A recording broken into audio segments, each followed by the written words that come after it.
My daughter-in-law pressures me to move into assisted living, but I overhear her on the phone discussing how much quicker she'll inherit if I'm out of the way. I used to believe people reveal their true selves with time, but nothing prepares you for the moment you overhear someone plotting your early exit. Not out of care, but greed. Hi, my name is Margaret Ellis. I'm 68 years old and I live quietly in a modest home in Greenville, South Carolina. I raised my son with love and gave up so much so he could have a better life. But now, I find myself staring at packed suitcases, not out of choice, but because my daughter-in-law insists it's what's best for me. If this story resonates with your soul, hit that subscribe button and let me know where you're watching from in the comments. What country are you listening from? Let me tell you what happened to me. The days after Melissa first suggested Parkside Haven felt like a slow tightening of a noose around my life in Greenville. My home, with its creaky porch and the garden where I'd spent years coaxing roses to bloom, was my sanctuary. But Melissa, with her bright smile and honeyed words, was determined to uproot me. I noticed it in the way she'd linger in my living room, her eyes scanning the walls as if calculating their worth. "Margaret, you'd love Parkside Haven," she said one morning over coffee, her voice sweet enough to mask the push. "All your meals cooked, nurses on call. You deserve rest." I set my mug down, my fingers tightening around the handle. "I'm not ready to be put in a corner and forgotten like furniture," I said, keeping my tone firm but calm. I wasn't some frail thing to be packed away. At 68, I still walked a mile every morning, tended my garden, and cooked my own meals. But Melissa's insistence had a weight to it, like she'd already made up her mind. She laughed, a high, tinkling sound that grated on me. "Oh, come on, don't be dramatic. It's not about forgetting you, it's about keeping you safe." Her eyes flicked to Ryan, my son, who sat at the table scrolling through his phone, his broad shoulders hunched. He didn't look up, but I saw the slight nod he gave, as if he'd already signed off on her plan. "Ryan," I said, my voice sharper than I meant, "you think I need to be shipped off too?" He finally met my gaze, his brown eyes, George's eyes, clouded with something I couldn't read. Guilt, maybe. "Mom, it's just, you're alone here. What if something happens?" "Melissa's right. A place like that could be good." His words were soft, but they cut. He looked away, back to his phone, and I felt a pang of distance between us. Ryan, my boy who used to climb into my lap and beg for stories, was slipping away, pulled by a woman I barely recognized anymore. Melissa reached across the table, her hand brushing mine, cool and fleeting. "We just want what's best, Margaret. Ryan's worried about you, even if he doesn't say it." Her smile was all warmth, but it didn't reach her eyes. I pulled my hand back, my skin prickling. Something was off. Had been for weeks. The way she'd started sorting through my mail, offering to organize my bills. The way she'd hover when I talked to neighbors, steering conversations away from my plans to stay in my home. Small things, but they added up, like pebbles piling into a wall.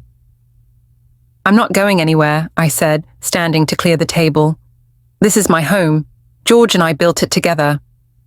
My voice trembled at George's name, the ache of his loss still fresh after 2 years. Melissa's smile tightened, just for a moment before she nodded and changed the subject to dinner plans. But I saw it, that flicker of impatience. She wasn't used to being told no. Over the next few days, her campaign intensified. Pamphlets for Parkside Haven appeared on my kitchen counter, glossy photos of smiling seniors playing bingo. "I called them," Melissa said one afternoon, breezing into the house with a takeout bag. "They have a spot opening next month. I put your name down, just in case." "You did what?" I turned from the sink, my hands dripping with dishwater. "Without asking me," she shrugged, unpacking containers of Chinese food. "It's just a placeholder, Margaret. No harm done. You can always say no." But her tone said otherwise, like my refusal was a formality she'd wear down. Ryan was there too, sitting on the couch, his silence louder than any words. I wanted to shake him, to demand why he was letting her push me out. But he avoided my eyes, and I swallowed the hurt, telling myself he was just busy, stressed from work. Still, a seed of doubt took root. Why was he so distant? And why was Melissa so eager to see me gone? That night, I lay awake, the house creaking around me. George's old clock ticked in the hallway, a steady rhythm that usually lulled me to sleep. But not tonight. The next morning, I joined Melissa and Ryan in the kitchen, my face a mask of exhaustion. Melissa was at the stove, flipping pancakes, her smile as bright as ever. "Morning, Margaret. Sleep okay?" she asked, her tone dripping with concern. "Not really," I said, letting my voice waver. "I keep forgetting things lately.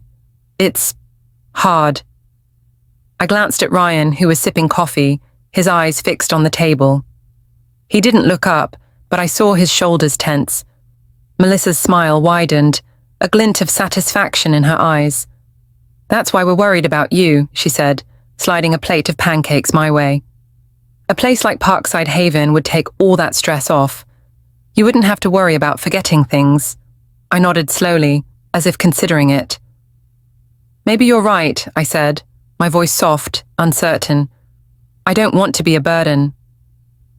The words tasted bitter, but I saw the effect. Melissa's posture relaxed, her confidence returning. Ryan finally looked at me, his brow furrowed, but he said nothing.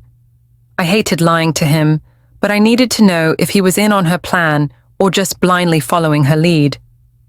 Over the next few days, I leaned into the role of a confused, frail widow. At breakfast, I'd squint at my pill bottle and mutter, "Did I already take my medicine?" Melissa, pouring orange juice, smirked, her patience thinning.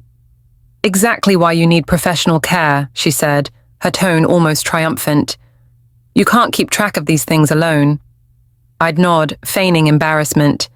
"You're probably right, I'm just not myself." Each act of forgetfulness, misplacing my keys, asking the same question twice, was a thread in the trap I was weaving. Melissa ate it up, her pushes for Parkside Haven growing bolder. "I booked a tour for next week," she announced one evening, waving a brochure. "You'll love it, Margaret. It's like a resort." I smiled weakly, agreeing, while my stomach churned. She thought she was winning, but I was watching, waiting. My real plan hinged on evidence. I couldn't rely on overhearing another call. Melissa was too careful now, always stepping outside for private conversations. So, I dug out my old smartphone, one I hadn't used since George died. It was outdated but functional, and I found a recording app online, simple enough for me to install. Late one night, while Melissa and Ryan slept, I tested it in the kitchen, speaking softly to check the clarity. It worked. The next morning, I left the phone on a shelf near the living room, hidden behind a vase, set to record whenever it detected sound moo noise. I made sure it was charged and tucked away where Melissa spent most of her time, near the couch, the kitchen counter, the hallway. If she made another call, or said anything incriminating to Ryan, I'd catch it. Playing confused wasn't easy. Every time I forgot something, I saw Melissa's smirk, her certainty that I was slipping. It fueled my resolve.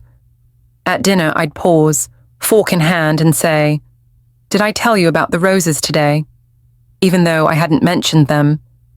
Melissa would roll her eyes, barely hiding her annoyance. "Yes, Margaret, you did. See, this is what I mean. You need help." Ryan shifted uncomfortably, his silence louder each day. I wanted to grab him, shake him, ask why he was letting her do this, but I held back. If he was involved, I'd find out soon enough. The recording app became my lifeline. Each night, I'd check the files, my heart racing as I listened to mundane snippets. Melissa humming, Ryan watching TV, the clink of dishes. Nothing damning yet, but I kept the phone running, moving it to different spots when Melissa was out. The tension was unbearable, living with a woman who saw me as an obstacle to her payday. I locked my bedroom door at night, double-checked my pills, and avoided the stairs when she was near. Her words, one fall, a few missed pills, haunted me, making every moment in my own home a test of survival. One afternoon, while Melissa was at the grocery store, I called my neighbor, Ellen, a retired nurse who'd always been kind. "I'm thinking about Parkside Haven," I lied, keeping my voice low. "What do you know about it?" Ellen's concern was immediate. "Margaret, you're sharp as a tack. Why would you need a place like that?" Her words bolstered me, a reminder I wasn't the frail woman Melissa wanted me to be. I didn't tell Ellen the truth, not yet. I needed more than suspicion to expose Melissa. Back in the house, I kept up the act, but my nerves frayed. Melissa's confidence grew, her comments sharper. "You're not getting any younger, Margaret," she said one evening, handing me a glass of water. "Places like Parkside are safe for people in your condition." I took the glass, my hand steady despite the chill down my spine. Was she capable of tampering with my water, my pills? The thought was paranoid, but after her phone call, nothing felt impossible. As I set the glass down, I glanced at the shelf where my old phone hid, silently recording. Melissa was talking to Ryan now, her voice low, urging him to think about the future. His responses were vague, mumbled, but I caught a phrase, "The house would help." My chest tightened. Was he her accomplice or just caught in her web? The recording would tell me, and soon I'd have the truth to save my home and myself. I stood in the kitchen, gripping the glass of water Melissa had handed me, her words, "Places like Parkside are safe for people in your condition," echoing like a warning.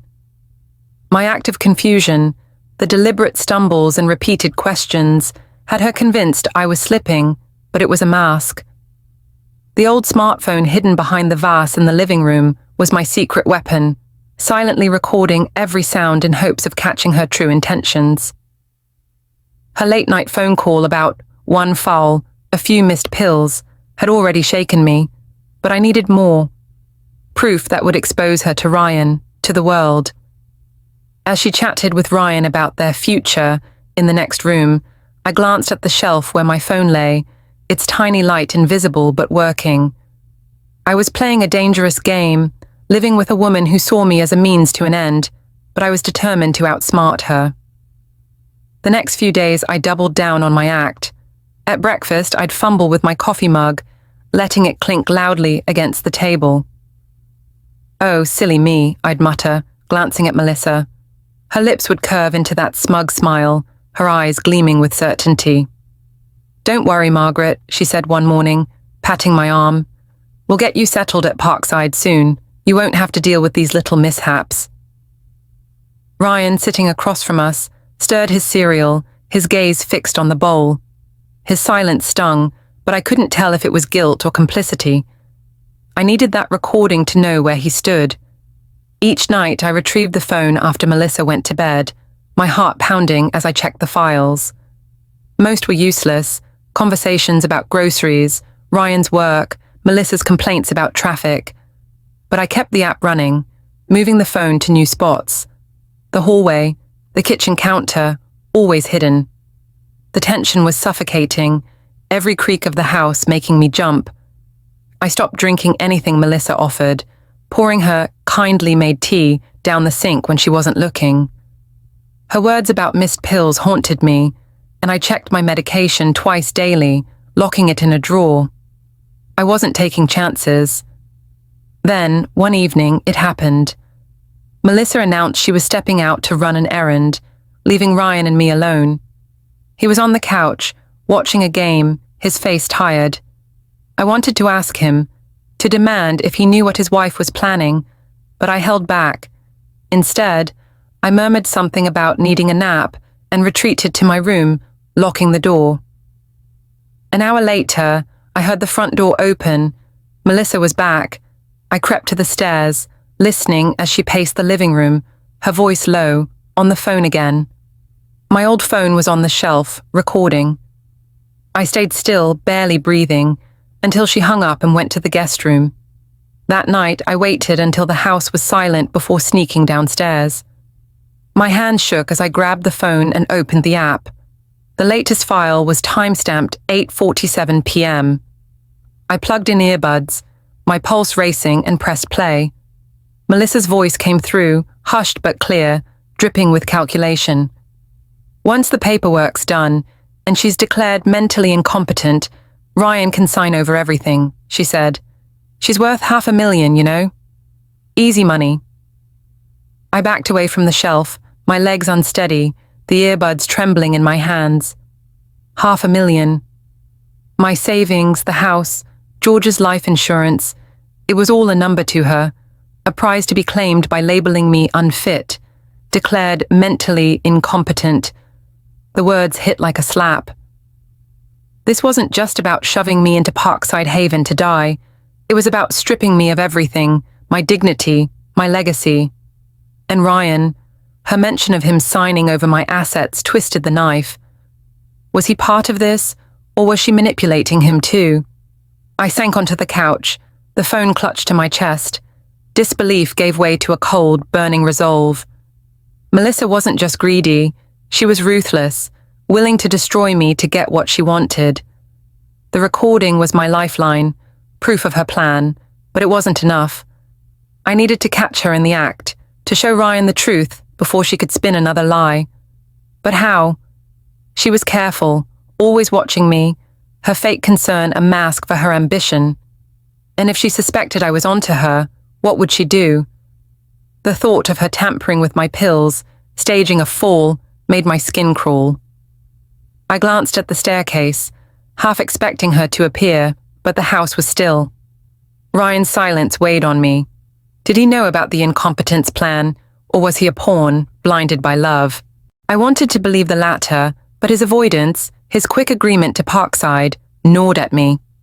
I couldn't confront him yet, not without more evidence, something to make him see her for what she was. I hid the phone in my room, tucking it inside a sock in my dresser. Tomorrow, I'd keep up the act, play the confused widow while planning my next move. Maybe I'd call Ellen, my neighbor, or even a lawyer, someone to help me protect my assets before Melissa could push the incompetence claim. But I had to be careful. One wrong step, and she'd know I wasn't as helpless as she thought. The house, once my haven, felt like a battlefield now, every corner hiding a threat. But I wasn't leaving, not for Parkside, not for anywhere. This was my home, George's dream, and I'd fight for it with everything I had. I sat on my bed, the old smartphone hidden in a sock in my dresser, its recording of Melissa's chilling words. Once she's declared mentally incompetent, Ryan can sign over everything. She's worth $500,000. Burning in my mind. The betrayal was no longer a suspicion, but a cold, hard truth. Melissa wasn't just pushing me into Parkside Haven to hasten my death. She was plotting to strip me of my entire estate, my Greenville home, my savings, George's life insurance, by labeling me unfit. The mention of Ryan signing over my assets twisted my heart. Was my son, the boy I'd raised with every ounce of love, complicit in her scheme, or was he another victim of her manipulation? The recording was proof, but it wasn't enough to confront her. Melissa was too cunning, her lies too polished. I needed an ally, someone I could trust to help me fight back before she declared me incompetent and took everything. The next morning, I kept up my act of confusion, fumbling with my coffee mug at breakfast. "Did I lock the back door last night?" I mumbled, glancing at Melissa. Her smirk was instant, her eyes gleaming with smug certainty. "You're getting forgetful, Margaret," she said, her tone dripping with fake concern. "That's why Parkside's perfect for you." Ryan, sitting across from me, stirred his oatmeal, his gaze fixed on the bowl. His silence stung, but I bit back the urge to confront him. I needed to stay sharp, to play the frail widow until I had a plan. That afternoon, while Melissa was out running errands, I locked myself in my bedroom and called my niece Amanda, a lawyer in Atlanta. She'd always been close to me, visiting every summer with her sharp wit and fierce loyalty. If anyone could help, it was her. "Aunt Margaret," she answered, her voice warm. "How's my favorite gardener?" Amanda, I'm in trouble, I said, keeping my voice low. I told her everything. The pressure to move to Parkside, Melissa's late-night call about my fall, and the recording of her plan to declare me incompetent. My hand shook as I described the $500,000 prize she saw in me. I don't know if Ryan's involved, I admitted, my voice breaking. But I can't lose my home, my life. Amanda's tone shifted, all business. Aunt Margaret, this is serious. Don't confront her yet. It could tip her off. I'm coming to Greenville tomorrow. I'll say it's a family visit, nothing suspicious. We'll figure this out together. Relief washed over me, though the fear lingered. Thank you, I whispered. I'm scared, Amanda. I know, she said softly, but you're not alone. We'll protect you. Amanda arrived the next day, her rental car pulling into my driveway just as Melissa was setting out lunch. I'd warned her to play it casual, and she did, sweeping into the house with a bright smile. Aunt Margaret, surprise visit, she said, hugging me tightly. Her dark hair was pulled back, her lawyer's sharpness hidden behind a cheerful facade. Melissa's smile faltered for a split second, but she recovered, offering Amanda a glass of iced tea. Nice to see you, Amanda, Melissa said, her voice smooth. What brings you to Greenville? Oh, just missing my favorite aunt, Amanda replied, winking at me. Thought I'd pop in for a few days. Ryan, home from work, seemed genuinely happy to see her, his shoulders relaxing for the first time in weeks. I watched him closely, searching for signs of guilt, but his warmth toward Amanda gave me hope. Maybe he was just caught in Melissa's web, not a willing player. That night, after Melissa and Ryan went to bed, Amanda and I sat in my room, the door locked. I played her the recordings, my stomach churning as Melissa's voice filled the space. Amanda's jaw tightened, her eyes narrowing. This is fraud, coercion, and attempted elder abuse, she said, her voice low but fierce. We need to document everything, every conversation, every push for Parkside. Do you have more recordings? Not yet, I said, but the phone's still running, hidden in the living room. Good, she said, pulling out her laptop. Keep it going. We'll need a paper trail. And we need to protect your assets now, before she pushes the incompetence claim. What do you mean? I asked, my hands clasped tightly in my lap.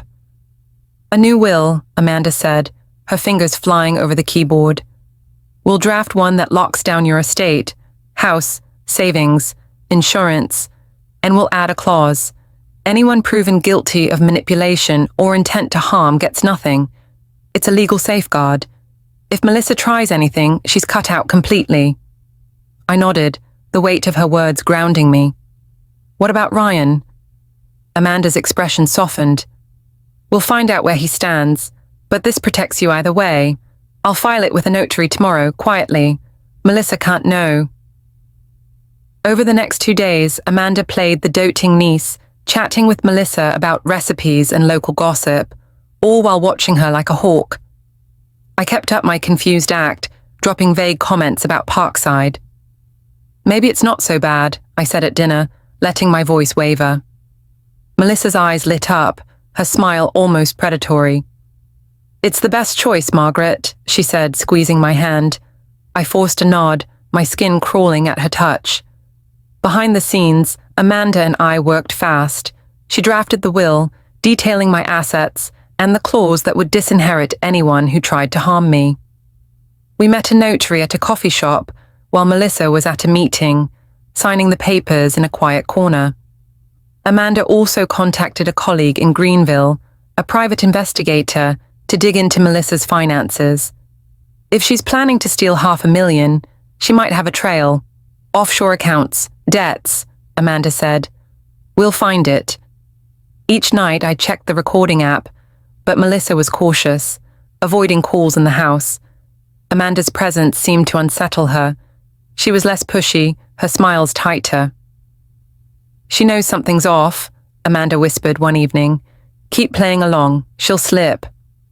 The tension in the house was unbearable, every conversation a tightrope walk.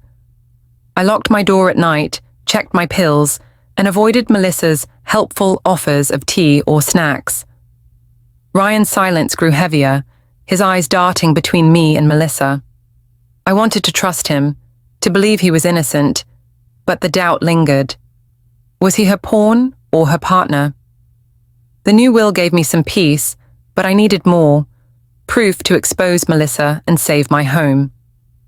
As Amanda prepared to leave for Atlanta, she hugged me tightly, whispering, "I'm not going far. Keep the phone recording. We're close." I nodded, my heart pounding. Melissa thought she was winning, but the trap was tightening. My home, George's legacy, was mine to protect, and with Amanda by my side, I was ready to fight. I hugged Amanda tightly in my Greenville driveway, her whispered promise, "I'm not going far.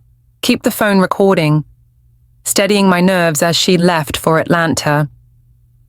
The new will, with its clause cutting out anyone guilty of manipulation, was safely filed, and my hidden smartphone continued capturing every sound in the house.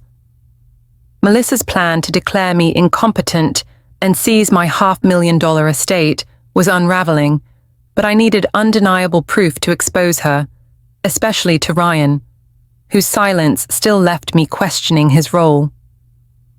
Amanda's private investigator was digging into Melissa's finances, and I kept up my act of confusion, playing the frail widow while watching her every move. The tension in my home was suffocating, but with Amanda's legal safeguards and my recordings, I was closing in on the truth. Back inside, I found Melissa in the kitchen, chopping vegetables with a forced cheerfulness. Her eyes flicked to me, assessing as I shuffled in, clutching my coffee mug. "Amanda's sweet to visit," she said, her smile tight. "You must miss her already."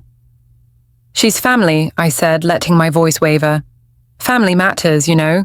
That's why I've been thinking about my will." I paused, watching her reaction.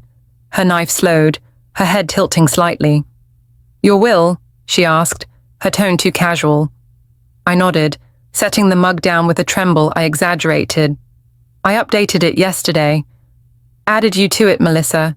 You've done so much, pushing for Parkside, looking out for me. It's only fair." I kept my eyes soft, vulnerable, but my heart raced. This was the bait, a lie to lure her into acting. Her knife stopped, her fake smile flickering with something, greed, triumph. "Wow, that's thoughtful of you," she said, her voice syrupy.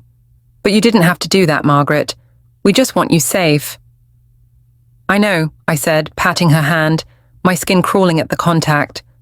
"But I wanted to." I shuffled out, feeling her eyes on my back. The seed was planted. If Amanda was right, Melissa's greed would push her to act, especially if she thought my estate was within reach. That night, Amanda called from a nearby hotel, her voice low. "You dangled the will. Perfect. She'll get reckless now. I've got a camera ready, small enough to hide in your living room. I'll slip in tomorrow while she's out. If she tries anything, we'll catch it." I agreed, my stomach churning. The plan was risky, but Melissa's hesitation, her careful lies, wouldn't hold up under pressure. I just had to keep playing my part. The next morning, I woke early, my nerves taut.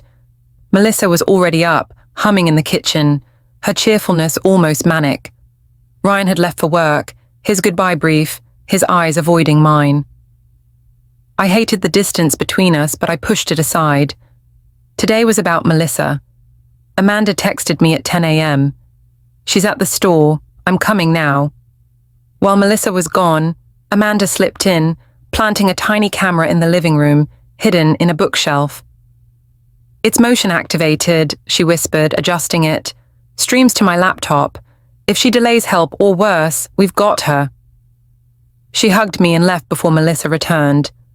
I steeled myself, ready to spring the trap. At lunch, I sat across from Melissa, picking at my sandwich. "I'm not feeling great," I said, rubbing my chest vaguely. Her eyes sharpened, but she kept her smile. "Oh, Margaret, maybe you should lie down." "I'll get you some water." "I'll be fine," I said, but I let my voice weaken, planting the idea. She nodded, watching me too closely, and I knew she was waiting for an opportunity. That afternoon, I escalated the act. In the living room, near the hidden camera, I clutched my chest, gasping softly. "Melissa?" I called, sinking onto the couch. "My chest. It hurts."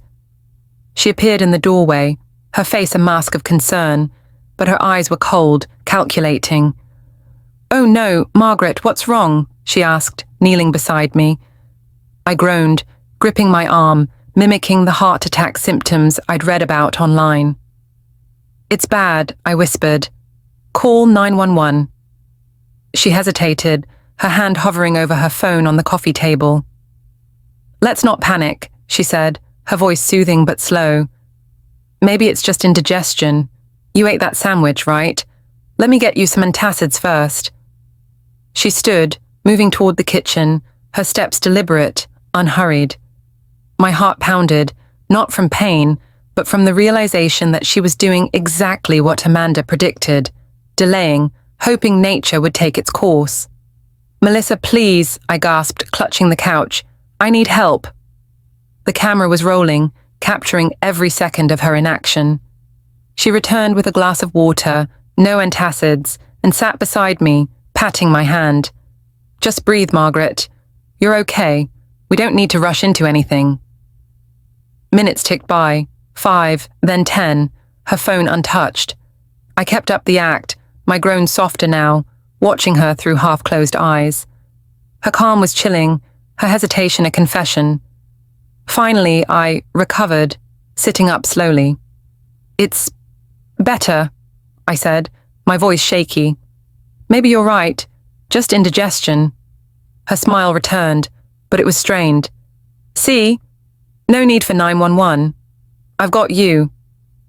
She stood, brushing off her jeans, but I saw the flicker of disappointment in her eyes. She'd hoped for more, for a crisis she could exploit. I retreated to my room, locking the door, and texted Amanda. She didn't call. Camera got it. Her reply was instant, perfect, stay safe. "I'm coming tomorrow with the PI's report."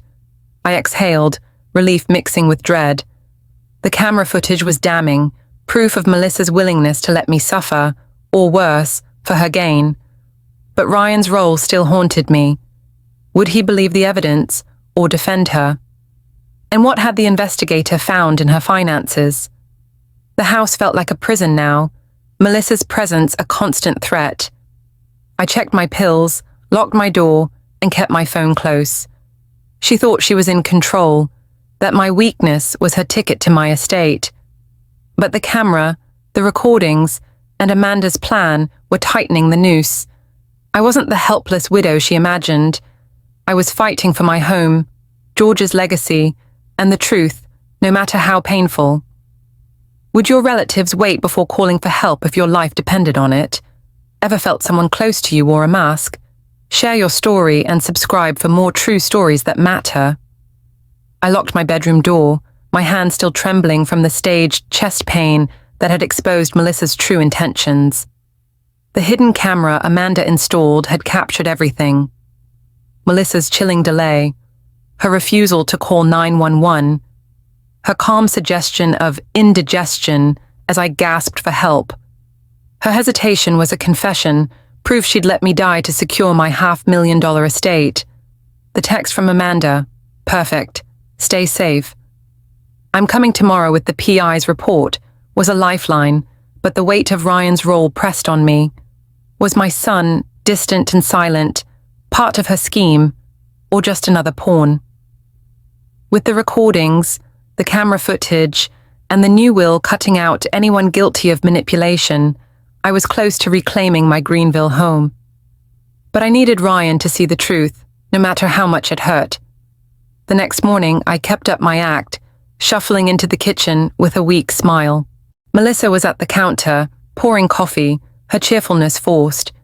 "Feeling better, Margaret?" she asked, her eyes scanning me for signs of frailty. "A little," I said, rubbing my chest vaguely. "Yesterday was scary." Her smile tightened, and I saw a flicker of frustration. She'd hoped for a real crisis. Ryan was at the table, scrolling through his phone, his face unreadable. I wanted to grab him, show him the footage, but Amanda's warning echoed.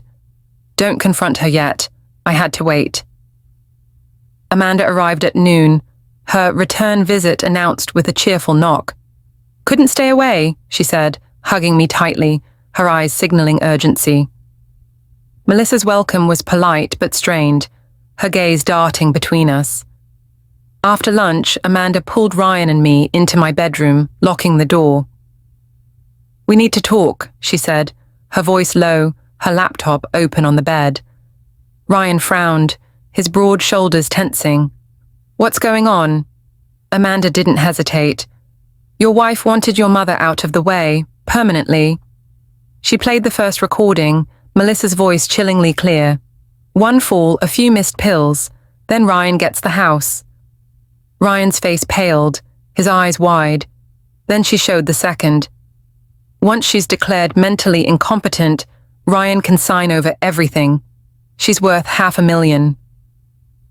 Finally, the camera footage, Melissa's deliberate delay as I clutched my chest, her untouched phone on the table. Ryan shook his head, his voice hoarse. You're lying. This can't be real. It's real, I said, my voice breaking. She was using you, Ryan. I protected you your whole life. I won't stop now. I touched his arm, but he pulled away, his hands clenched. She wouldn't, he whispered, but doubt flickered in his eyes. Why didn't you tell me sooner? I had to be sure, I said, tears stinging.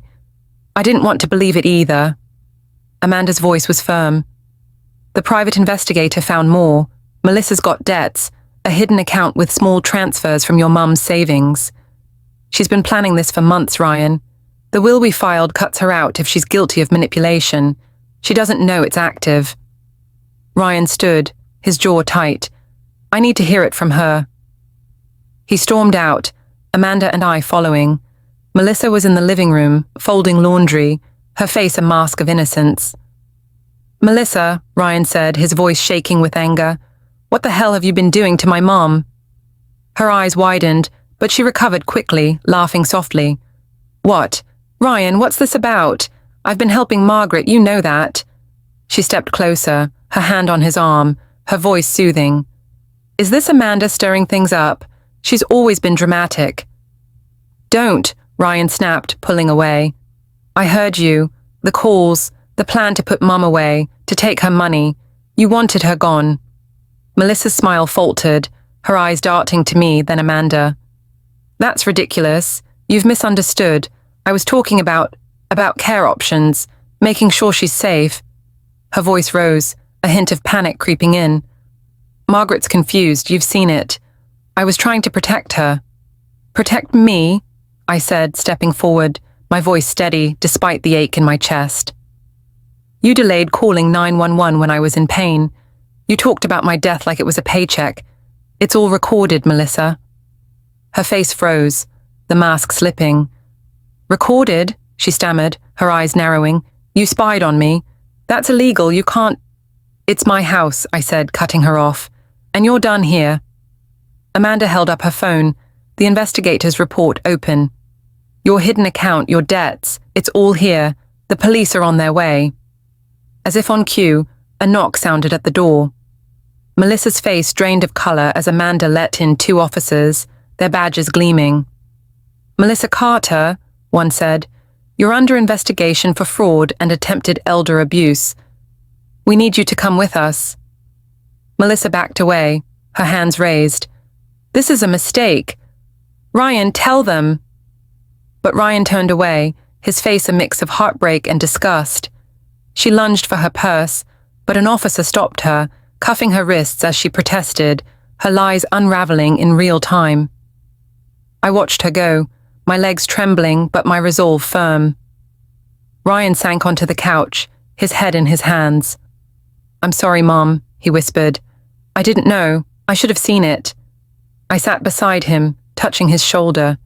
You loved her. That's not your fault. We're okay now.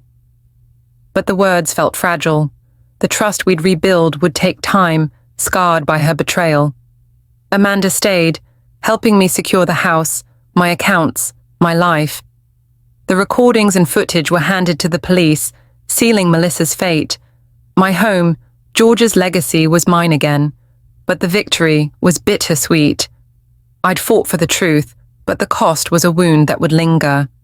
The echo of Melissa's desperate protests, "This is a mistake," faded as the police led her out of my Greenville home. Her wrists cuffed, her lies exposed by the recordings and camera footage. Ryan's heartbroken silence, his whispered apology, "I didn't know," lingered in the air as I stood in the living room, my home reclaimed but scarred by betrayal. The truth had shattered the illusion of family. Melissa had plotted to declare me incompetent, to hasten my death for my $500,000 estate, and Ryan, caught in her web, had been too distant to see it. With Amanda's help, the new will, the private investigator's findings, and the damning evidence, I'd outsmarted her. But the victory was heavy, the trust between Ryan and me fragile. Now, as the dust settled, I faced the aftermath and a chance to rebuild. The next morning, the police confirmed Melissa's arrest. She faced charges of attempted elder abuse, coercion, and obstruction, her hidden bank account and fraudulent transfers sealing her fate. Amanda sat with me at the kitchen table, her laptop open, detailing the legal steps. "The will we filed protects you," she said, her voice steady. "And the evidence, your recordings, the camera footage, is airtight. She's not getting out of this." I nodded, clutching my coffee mug, the warmth grounding me.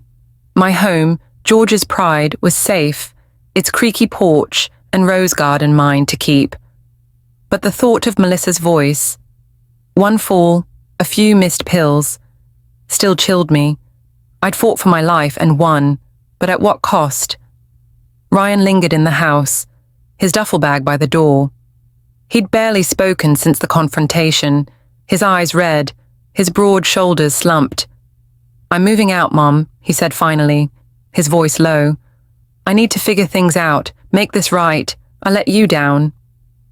His words stung, but I saw the boy I'd raised, the one who'd once promised to fix my garden gate with George's tools.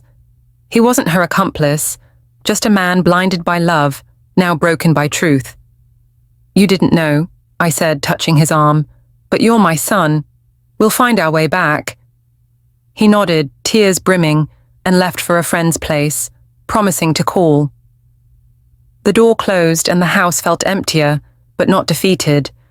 I'd lost a daughter-in-law, strained my bond with Ryan, but I'd gained something fiercer, my strength, honed by years of survival. "They thought I was old, weak, and forgetful," I said, my voice steady, eyes locked on the lens. "But I've lived long enough to know when to play the fool, and when to strike. This house, my home, was built on love, George's and mine. No one was going to take that from me, not while I'm still breathing." Ellen, my retired nurse friend, brought a casserole and a fierce grin. "You're a warrior, Margaret," she said. "We're all proud of you." Their kindness reminded me I wasn't alone, that my fight had rippled beyond my walls. I started a local group, funded by my savings, to educate seniors about fraud and coercion. We met at the community center, sharing stories, legal tips, and coffee, building a network of vigilance. "No one should feel powerless," I told them, my voice firm. "Not at 68, not ever." Ryan called weakly, his voice tentative but growing stronger. He'd started therapy, grappling with Melissa's betrayal and his own blindness. "I'm sorry, Mom," he said during one call. "I should have listened." I forgave him, not just for him, but for me. Holding on to anger would only chain me to the past. We planned a visit, a chance to rebuild over coffee in the garden George loved. It wouldn't be easy, but it was a start. The legal process moved swiftly. Melissa's trial was set, her bail denied, after the investigator uncovered more. Emails to a shady financial advisor, plans to funnel my money offshore. Each revelation was a knife, but also a vindication. My recordings, the camera footage of her delaying 911, were key evidence, ensuring she'd face years in prison. I didn't attend the hearings. Amanda handled updates, sparing me the pain of seeing Melissa's face. My home was secure, my assets protected by the will's clause, a shield against future threats. I walked my garden daily, tending the roses George and I had planted. The petals, vibrant against the green, felt like his smile, urging me forward. The house creaked less now, its warmth returning. I slept with the door unlocked, no longer fearing shadows. Melissa had underestimated me, seeing only an old woman to exploit. But age wasn't weakness. It was wisdom, resilience, the quiet power to strike when it mattered. Have you ever been underestimated because of your age? Let's lift each other up. Comment below if you've ever had to fight back quietly, and hit subscribe for more stories of strength, justice, and second chances.